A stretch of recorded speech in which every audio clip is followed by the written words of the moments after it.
sites qui sont là et qui gèrent la libre circulation. Il y a également le fait que le tarif extérieur commun, qui normalement doit unifier les droits de douane de tous les pays de la CEDEAO, ce texte-là, il est très mal appliqué. Parce qu'il y a des États qui imposent des droits de douane qui n'ont rien à voir avec le tarif extérieur commun. Voilà, c'est des exemples d'insuffisance que j'ai notés au niveau de la CEDEAO. Mais tout cela est facile à corriger. Il faut simplement la volonté politique et puis créer les conditions dans les pays qui aient des économies qui soient fortes et résilientes.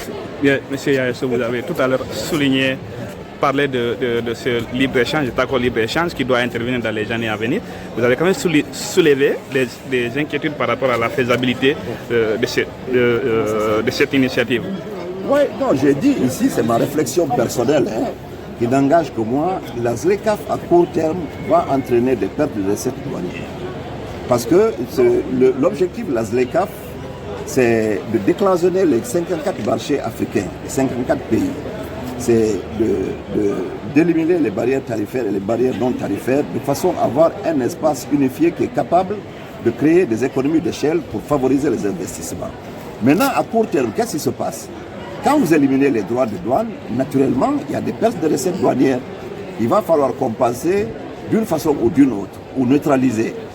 Sinon, à court terme, les pays vont rentrer dans des difficultés financières qui sont suffisamment sérieuses et qui vont mettre les États en situation de fragilité.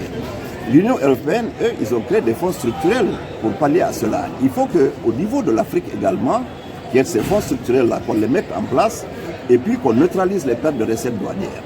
Soit par un basculement de la fiscalité de porte vers la fiscalité intérieure, c'est-à-dire vers la TVA, ou bien en élargissant suffisamment l'assiette fiscale et en modernisant les régies financières. C'est de ça qu'il s'agit. Et puis, il faut également formaliser le secteur informel. Sinon, la ZLECAf sera inapplicable. S'il y a des pertes de recettes douanières, les États ne l'accepteront pas. Voilà. Il faut qu'il y ait un instrument financier capable de répondre à la neutralisation des pertes de recettes douanières. Merci beaucoup. C'est mon opinion. Merci beaucoup.